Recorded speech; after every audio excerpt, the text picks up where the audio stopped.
श्रीगणेशाय नमः।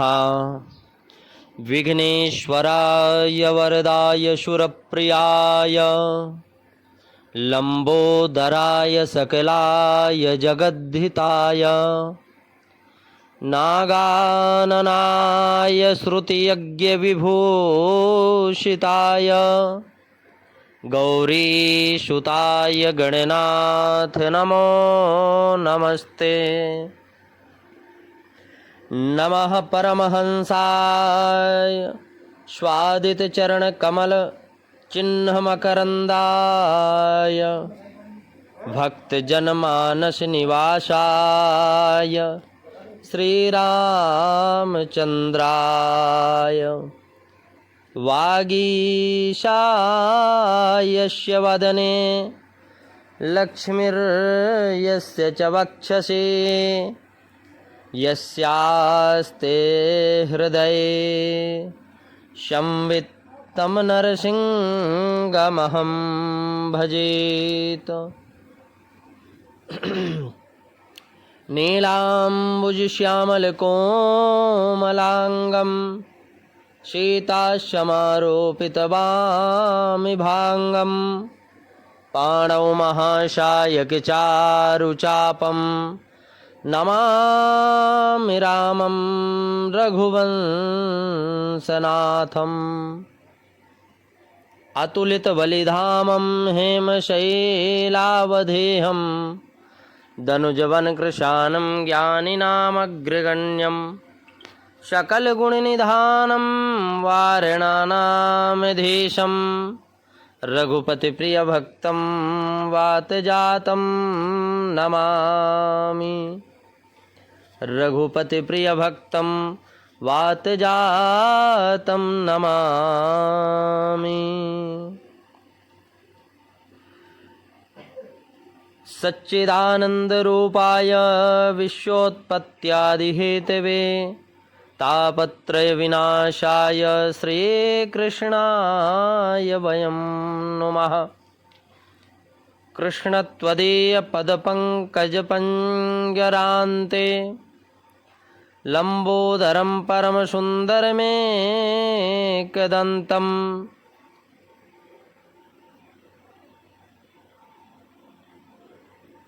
पीताम्बरं त्रिनयनं परमं पवित्रम्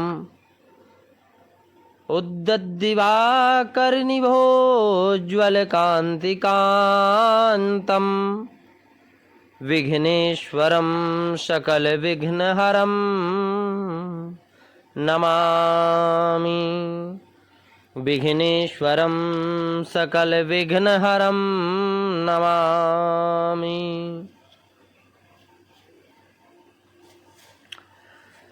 परम मंगलमय परात्पर श्री राघवेंद्र सरकार की, श्री राधा माधव भगवान की और इष्ट देव श्री हनुमान जी महाराज सदगुरुदेव भगवान की महती कृपा से एकांतिक प्रवचन स्वाध्याय प्रवचन का आज तृतीय दिवस में हम लोग अध्ययन हेतु प्रवेश कर रहे हैं। अध्ययन हेतु प्रवेश कर रहे हैं। कल और परसों का जो कार्यक्रम हमने अपने मन और मस्ती के लिए, अपने स्वयं के आनंद के लिए हमने एक संकल्प लिया कि थोड़े दिन जितना भी हो सकेगा हम अपने स्वयं के आनंद के लिए ये नाम एकांतिक प्रवचन का कार्यक्रम रखेंगे। लेकिन कुछ लोग जो श्रवण करना चाहते हैं, मनन करना चाहते हैं और अध्ययन करना चाहते हैं, उनके लिए क्या पता 100 शब्दों में एक ही शब्द किसी को भी लग जाए, उससे उसका जीवन सफल हो जाए। यही संकल्प लेकर हमने एक से अनेक में इस वाणी को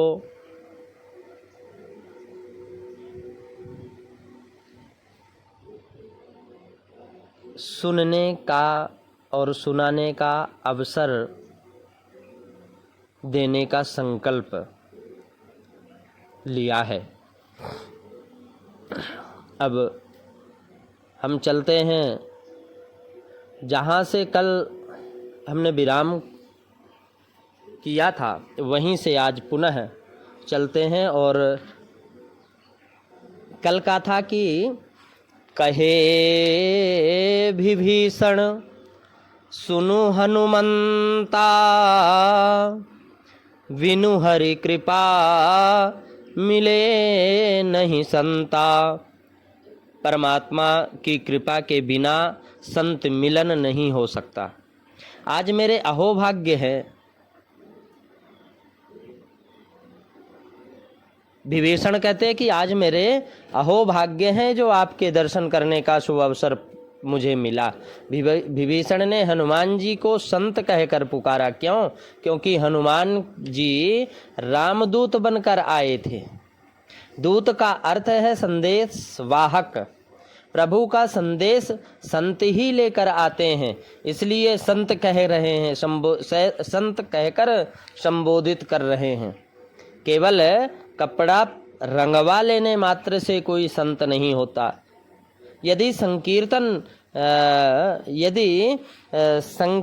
नहीं किया, भजन नहीं किया, दूसरों को भक्ति में नहीं लगाया, उनको भगवान का संदेश नहीं दिया, तो संत नहीं, केवल नाम मात्र है। कई लोग संत का भेष पहनकर भोली भाली माताओं को, पब्लिक को ठग लेते हैं।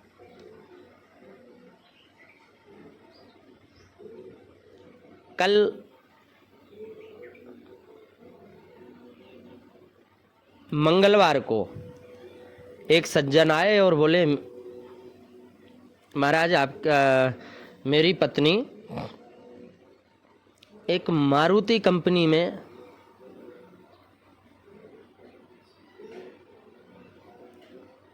कार्य कर रही है, मैनेजर के पद पर है। कल की बात है। बोले कुछ दो महात्मा आए और डायरेक्ट वहाँ गए, पत्नी के पास जाकर बोले कि बच्ची, एक शायद रुद्राक्ष दिए और एक घोड़े का वो जो नाल भी बोलते हैं, खुर में पहनते हैं, पैर में जो घोड़े की नाल ही बोलते हैं उसको। तो बोले पत्नी को हमारे ये एक घोड़े के नाल दिए और दूसरा रुद्राक्ष दिए, और बोले 1.5 महीने के अंदर तेरा ऐसा काम चलेगा तू सोच भी नहीं सकती। और तुझे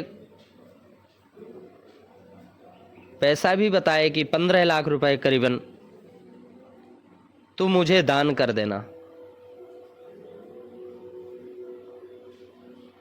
और मेरे ही आशीर्वाद से तेरा काम चालू होगा और बहुत कमाएगी।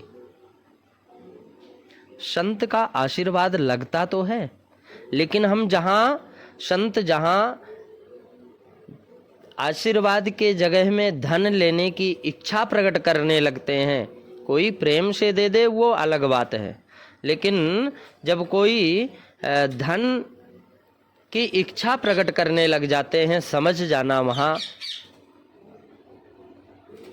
वो चीज नहीं हो सकती। संत होते तो फिर ये ऐसी जगहों में जाकर के और 15-15 लाख रुपए लेने की विचार कभी मन में भी नहीं आता। संत तो वो है महान आत्मा,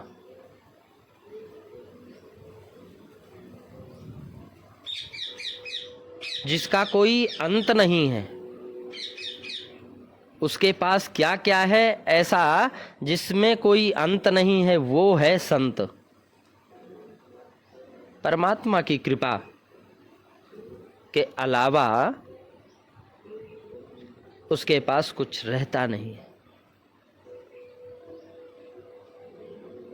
जो परमात्मा के नाम का संदेश दे, चाहे वह गृहस्थी हो या त्यागी, सन्यासी हो या तपस्वी, संकीर्तन पीछे आपने भागवत चर्चा में मानवता की दुर्बलता पर चढ़ा।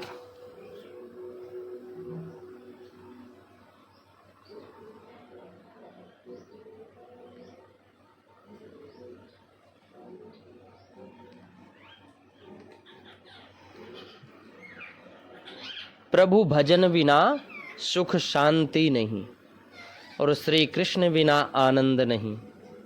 आओ परम पिता भगवान, कर दो जीवन का कल्याण। एक बहुत अच्छी बात हमने सुनी थी। एक नाभाजी की वाणी है, भक्तमाल में है कि नाक से बहेगा नाला, लाठी से पड़ेगा पाला, आँख में बढ़ेगा जाला, पड़े रहोगे जिंदगानी में, थूकते रहोगे पीक दानी में। भक्ति क्या करोगे जब शक्ति ना रहेगी तुम्हारी बंद वाणी में। इसलिए भजन करो भगवान का भरी जवानी में। भजन करो भगवान का भरी जवानी में। आँख से बहेगा नाला, जब बीमार पड़ जाओगे तो जुखाम लग जाएगी, वृद्धावस्था में जुखाम लगेगी, कफ भर जाएगा, आँख से दिखना बंद हो जाएगा, फिर तो पड़े रहोगे जिंदगानी में, थूकते रहोगे पीकदानी में। और भक्ति क्या करोगे जब शक्ति ना रहेगी तुम्हारी वंदवाणी में। इसलिए भजन करो भरी जवानी में।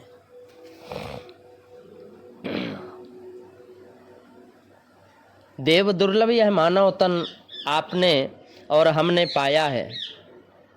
यह परमात्मा की असीम कृपा है। देवता भी इसको पाने के लिए तरसते हैं। क्यों? क्योंकि क्या उनके पास ऐसा ऐश्वर्य की कमी है? बोले नहीं, यहाँ से 10,000, यहाँ से 1000 गुना ऐश्वर्य और सुख उनकी देवनगरी में है, परंतु उनके पास शांति और आनंद नहीं है। धन से खाने की सामग्री तो खरीदी जा सकती है, परंतु भूखा नहीं खरीद सकते। धन से अच्छे अच्छे मकान तो बन सकते हैं, कोई भी बना ले। शयन कक्ष में सुंदर से सुंदर बिछौना लगा ले, कोई नींद नहीं खरीद सकते। धन से आप अपनी शानो शौकत को दुनिया में दिखा तो सकते हैं, परंतु धन से शांति और आनंद नहीं खरीद सकते। उसी शांति और आनंद को पाने के लिए देवता इस मानव तन पाने को लालायिक रहते हैं। सोचते हैं कुछ क्षण के लिए भी मुझे मानव शरीर प्राप्त हो। कोई भी शुभ कार्य प्रारंभ करने से पहले मंगलाचरण किया जाता है। अब भागवत महात्म्य में सबसे पहले मंगलाचरण है। मंगलाकरण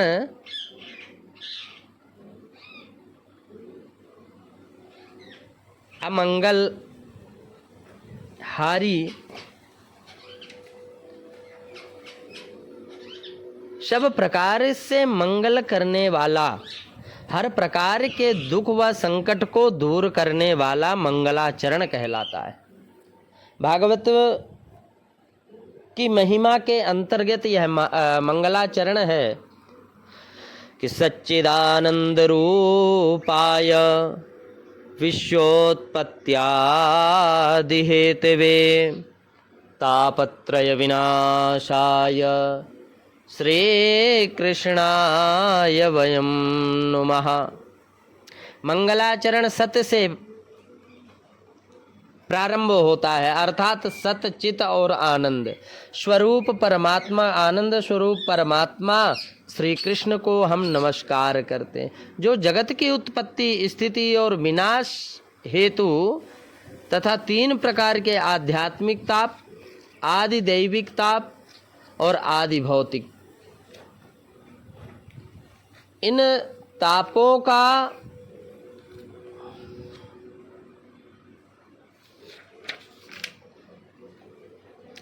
नाश करने वाले प्रत्येक मांगलिक कार्य सत्य से प्रारंभ किया जाता है। सत्य किसे कहते हैं?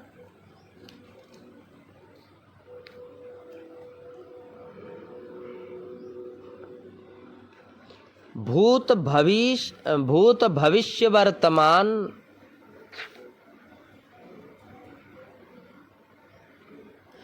तीनों कालों में जिनका अस्तित्व है उसे हम सत्य कहते हैं, उसे हम सत्य कहते हैं। भूत भविष्य वर्तमानेषु त्रिषु कालेषु तिष्ठति तत्सत्यम, अर्थात भूत भविष्य तथा वर्तमान तीनों कालों में जिसका अस्तित्व है उसे सत्य कहते हैं। विचार करके देखो, तीनों काल में किसका अस्तित्व है?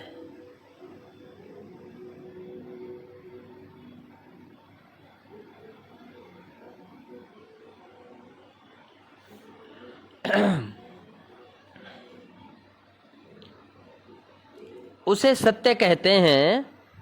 विचार करके देखो, तीनों काल में किसका अस्तित्व है? क्या इस तन का अस्तित्व है? अगर तन का अस्तित्व है, क्या इस जीवन का अस्तित्व है? क्या हमारा तन और जीवन सत्य है? नहीं। अगर ना तो हमारा सत्य सत्य है, ना ही हमारा जीवन सत्य है, और यह जीवन तो एक सपना है, यहाँ सारा संसार भी एक सपना है। किसी संत ने बहुत सुंदर कहा, सत्य धर्म और तप, सत्य धर्म और तप यही जीवन की सार संपत्ति है, यही जीवन की सार संपत्ति है।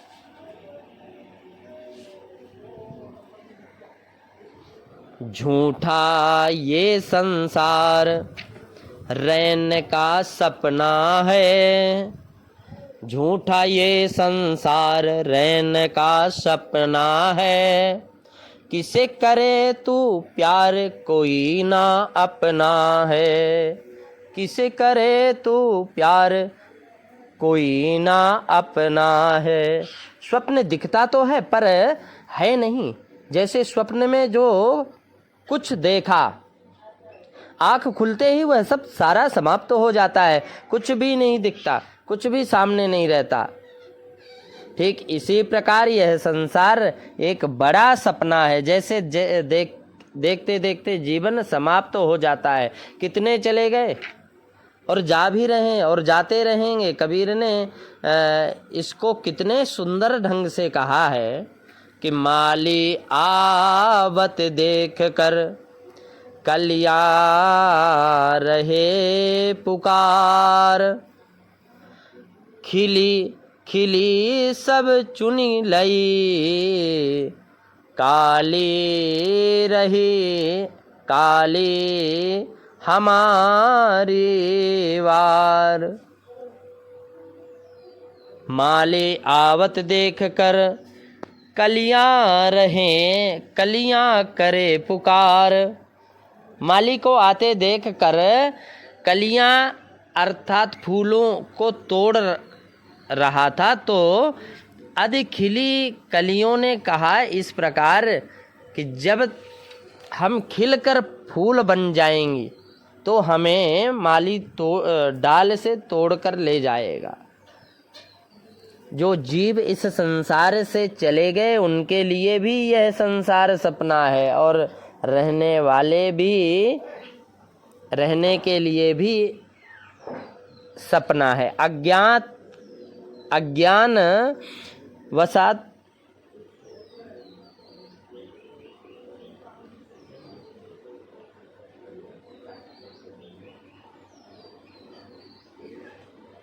मानव जीवन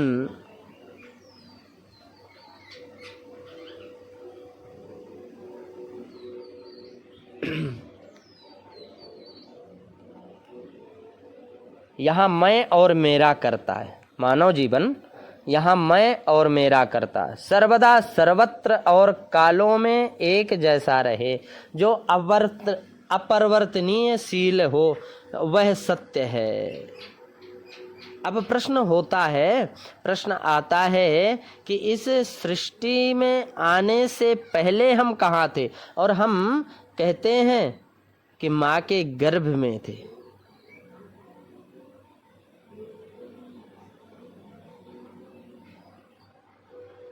कहते हैं कि हम माँ के गर्भ में थे, लेकिन माँ के गर्भ में आने से पहले आप कहाँ थे?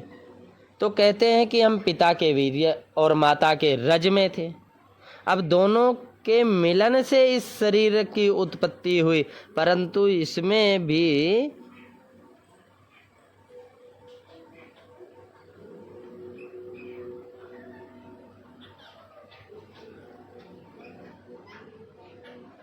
पहले 5 तत्व में थे: पृथ्वी, आकाश, वायु, अग्नि और जल। इससे पहले हम और आप नारायण में थे। नारायण ने कहा, एको हम बहुश्यामः।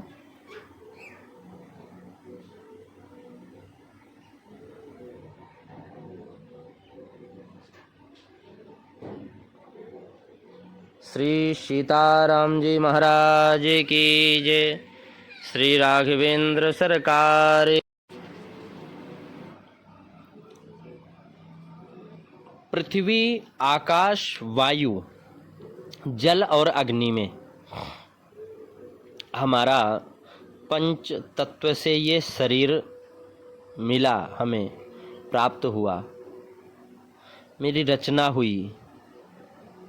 इससे पहले हम और आप नारायण में थे। नारायण ने कहा कि एकोहम बहुश्यामः। इस प्रकार सृष्टि की रचना हुई। आनंद कंद कौन है? वे हैं पूर्ण ब्रह्म श्री कृष्ण। वे सच्चिदानंद परमात्मा क्या करते हैं? बोले वो 3 काम करते हैं। क्या? विश्वोत्पत्त्यादि हेतवे, ब्रह्मा के द्वारा विश्व की उत्पत्ति कराते हैं और विष्णु भगवान के द्वारा इनका पालन पोषण कराते हैं और विश्व का कल्याण कराते हैं। भगवान शंकर के द्वारा संहार कराते हैं।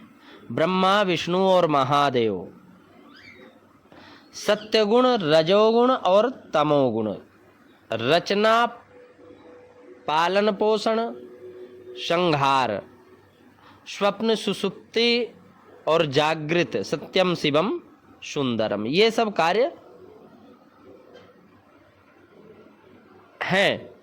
परम ब्रह्म परमात्मा के जैसे राजा स्वयं काम नहीं करता, वह किसी से कार्य करवाता है। मानव सोचता है कि यह परिवार मैंने बनाया है। नहीं, हम और तुम तो निमित्त मात्र हैं, करता तो परमात्मा ही है ना। हम देखते हैं कि कोई बच्चा जन्म से अंधा होता है, कोई पंगु होता है, लंगड़ा होता है, कोई बीमार होता है। ऐसा क्यों? क्या कोई माँ चाहती है कि उसका बेटा अंधा हो या पंगु हो? नहीं चाहती। तो इससे स्पष्ट होता है कि परिवार हम नहीं बनाते, बल्कि ब्रह्मा इस सृष्टि के रचयिता है। और कई बार अभिमान के वशीभूत होकर हम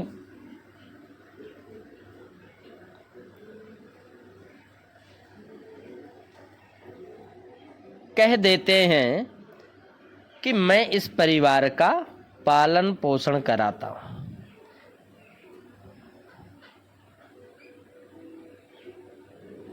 मैं ही तो परिश्रम के द्वारा बुद्धि के बल ये धन कमाया। परंतु सोचो, सारे विश्व का पालन पोषण कौन कराता है? पशु पक्षी, कीट पतंग, हाथी घोड़े शेर, सभी जानवर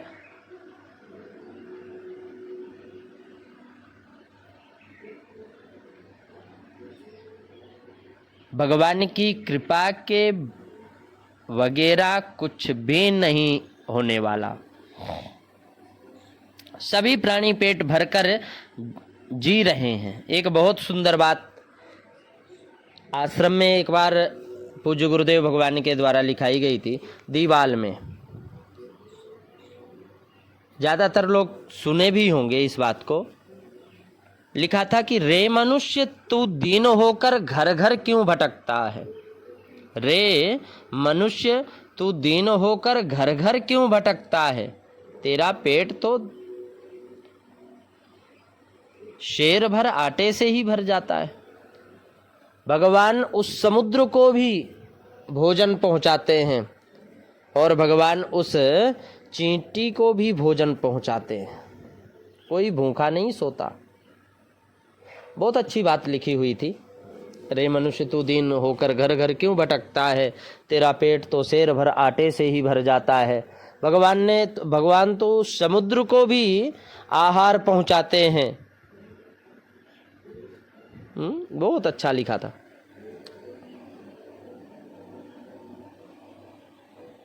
तो धन और दौलत कमाना केवल परिश्रम व बुद्धि का ही खेल नहीं है, इसमें प्रारब्ध का भी बहुत बड़ा हाथ है। तभी तो कहते हैं कि उसको देना होता है तो वो छप्पड़ फाड़ कर देता है। अतः धन का सदुपयोग करना सीखे, तभी इसकी महत्ता है। मैं कमा लेता हूँ,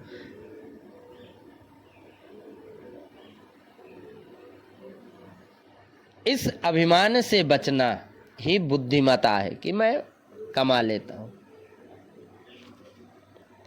संहार करना, कल्याण करना भगवान शंकर का कार्य है, और यदि आप कर सको तो किसी का भला ही करना, बुरा कभी किसी का मत करना।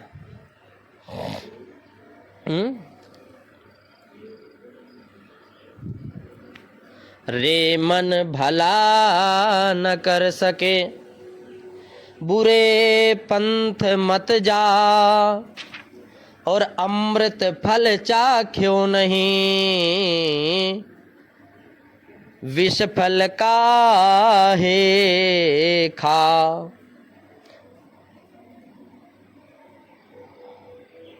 यहाँ 3 प्रकार, तापत्रय विनाशाय। यहाँ 3 प्रकार के ताप कष्ट हैं, शारीरिक कष्ट, मानसिक कष्ट और आध्यात्मिक कष्ट। कभी भी 3 हैं, कष्ट भी 3 है, पाप, ताप और संताप।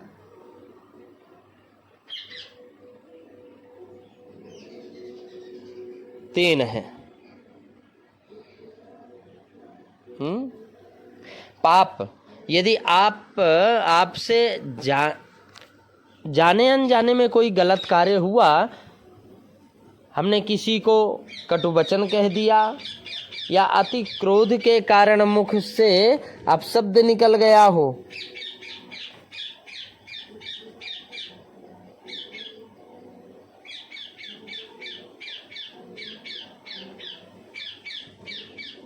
या अति क्रोध के कारण किसी को अपशब्द जब निकल गया हो, या फिर उसकी किसी की हत्या हो गई हो क्रोध के कारण, यदि उसे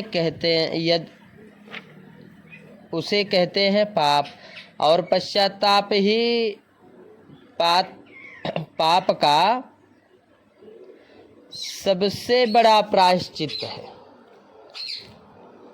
यदि ऐसा हो जाए तो परमात्मा के सामने हाथ जोड़कर मन से, वचन से, काया से, सच्चे दिल से माफी मांग लो तो पापों का प्रायश्चित खत्म हो जाता है, नष्ट हो जाता है।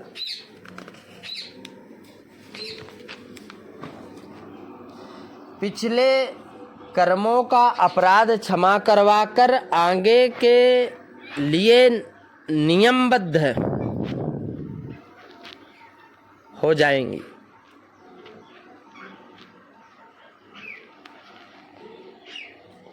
ताप है।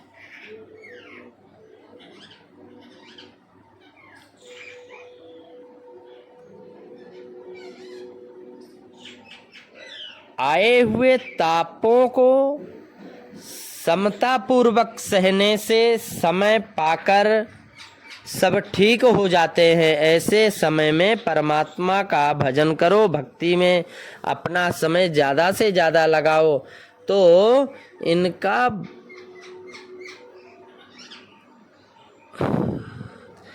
प्रभाव कम हो जाता है। भक्ति में अपना समय लगाओ तो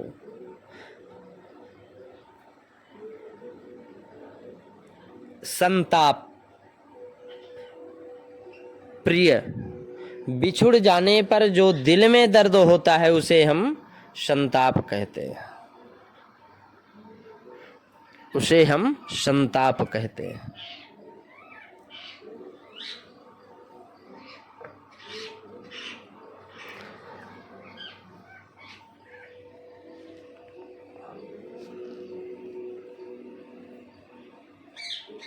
मैं और मेरा ही की बात समझ में आ जाए तो संताप रहेगा ही नहीं। जो वस्तु हमारी है ही नहीं हम उसे क्यों अपनी माने।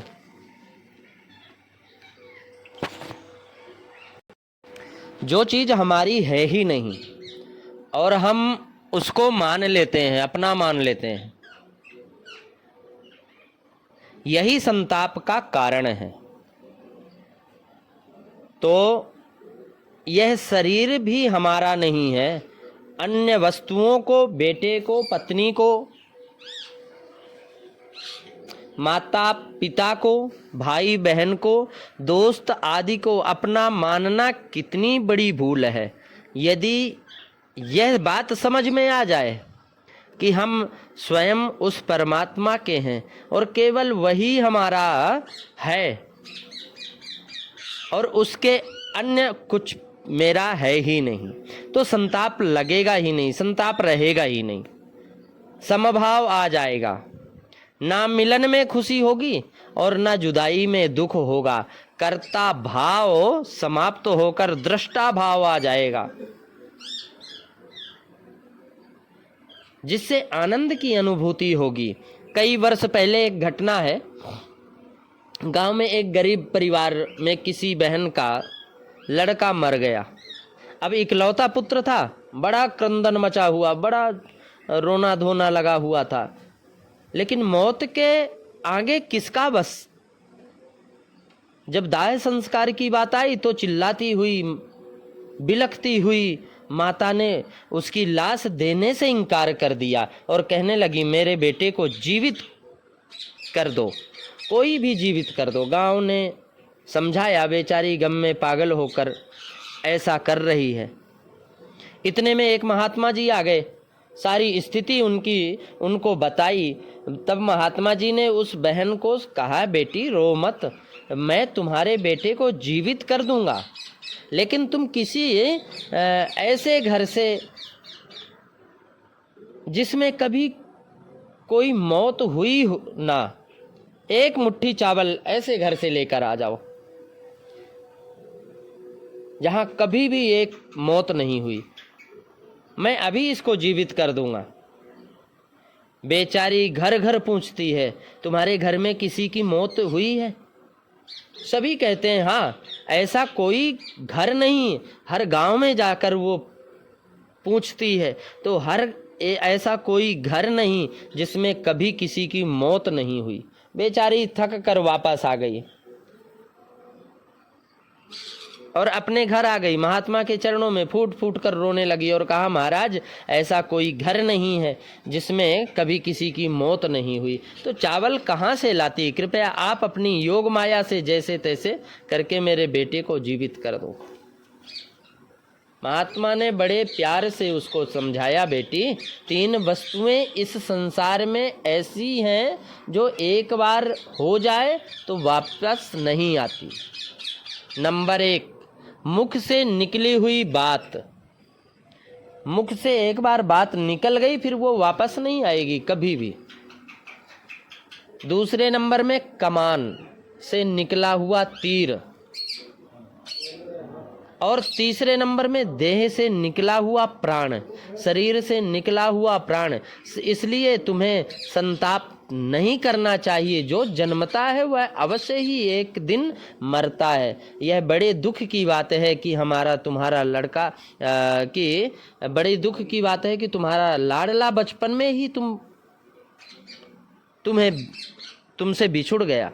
धैर्य से काम लो। इसका संस्कार इतना ही था, इसका साथ इतना ही था। बात समझ में आ जाने से उस शव को उसने अंतिम संस्कार के लिए दे दिया। ये संताप।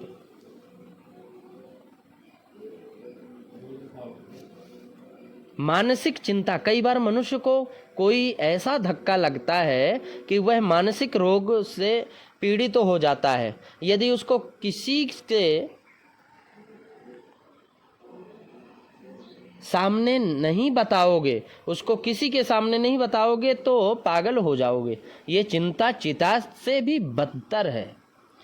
चिंता जीवित व्यक्ति को अंदर ही अंदर जलाकर भस्म कर देती है, जबकि चिता तो केवल निष्प्राण को, मुर्दे को ही जलाती है। चिता दहति निर्जीवनम। चिता निर्जीव को जलाती है। दहति, चिता दहति निर्जीवम। और चिंता जीव युतम तनुम, यानी चिंता तो जीवित व्यक्ति को भी जला देती है। सबसे उत्तम इलाज यही है कि आप अपनी मानसिक चिंता को अपने प्रियजन, अपने गुरुजन या अपने परमात्मा के सामने दिल खोल कर रख दो और चिंता मुक्त हो जाओ। प्रारब्ध में ऐसा ही था, ऐसा दिल में बात को बैठा लो और परमात्मा को अर्पण कर दो। श्री सीताराम जी महाराज की जय। अब तीसरा नंबर है, तीसरा दुख है आत्मिक दुख।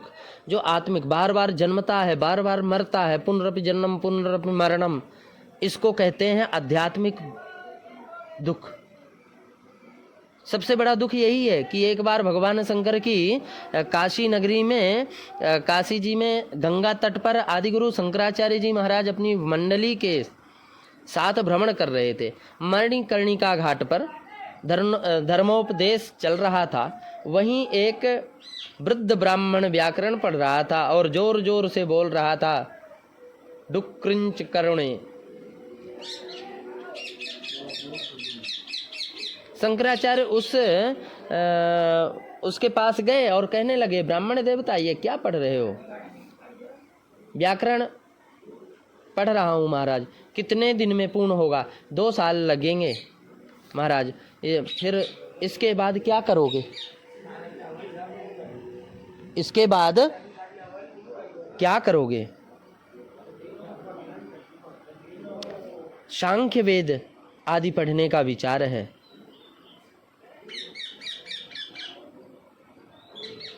शंकराचार्य जी ने पूछा, उम्र कितनी है? बोले 85 साल है महाराज। शंकराचार्य जी महाराज ने फिर पूछा, मुस्कुराए और कहा, 97 साल के हो जाओगे भैया व्याकरण पढ़ते पढ़ते। यह है अब उम्र, अब व्याकरण पढ़ने की नहीं है, अब तो परमात्मा का भजन करो ताकि आत्मा पर जन्म और मरण का जो रोग लगा हुआ है वह प्रभु भजन से समाप्त हो जाए। इसलिए आद्य गुरु शंकराचार्य भगवान कहते हैं कि पुनरपि जननम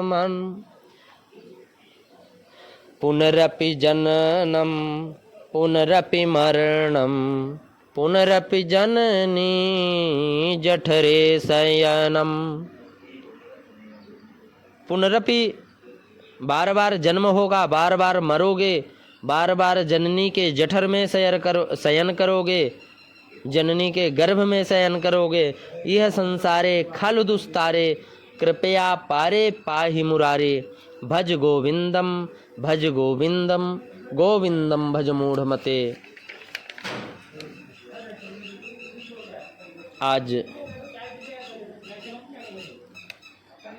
वाणी को यहीं पे विराम देकर और कल हम लोग पुनः यहाँ से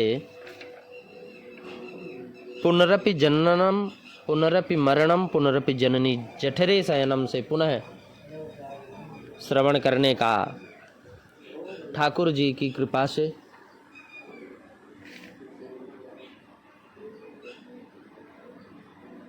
आनंद आएगा। और आज वाणी को यहीं पे विराम देते हैं। श्री सीताराम जी महाराज की जय।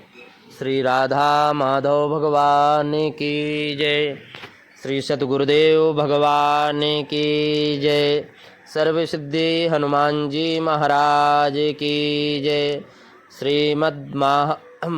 श्रीमद्भागवत महापुराण की जय। गौ माता की जय। सत्य सनातन धर्म की जय।